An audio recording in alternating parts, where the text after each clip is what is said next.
यंदाच्या गणेशोत्सवात पनवेलकरांना एक वेगळी झलक पाहायला मिळणार आहे।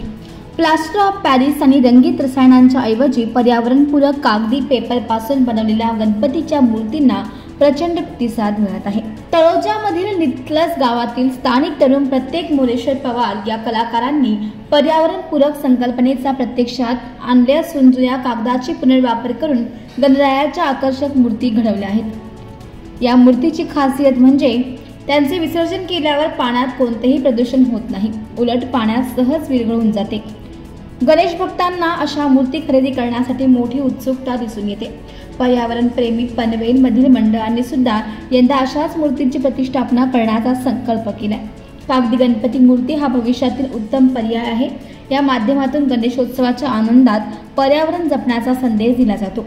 पनवेलकरांच्या उपक्रमामुळे संपूर्ण कोकण विभागात पर्यावरणपूरक गणेशोत्सवाचे नवे उदाहरण घालून दिले आहे। ही पिढी आहे माझी की जी आम्ही या गणपती मूर्ती आणि याच्या बनवतोय।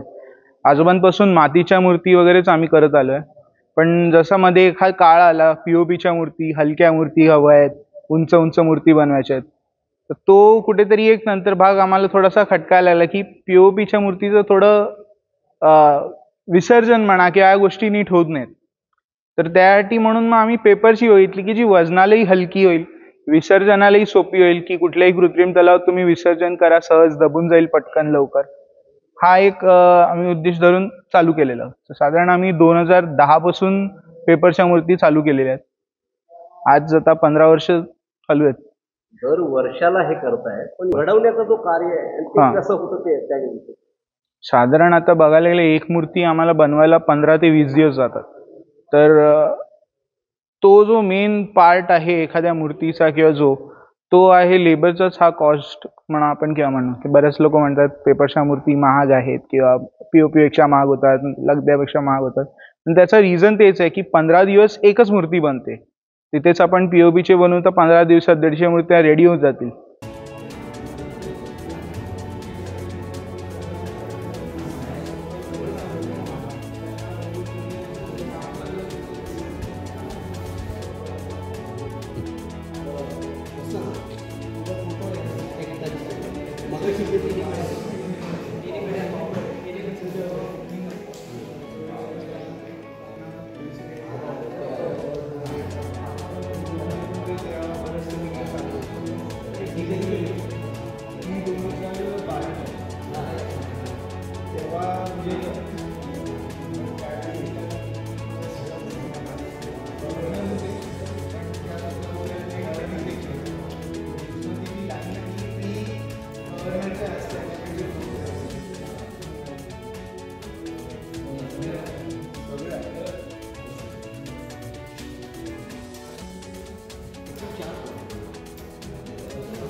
आपण म्हणजे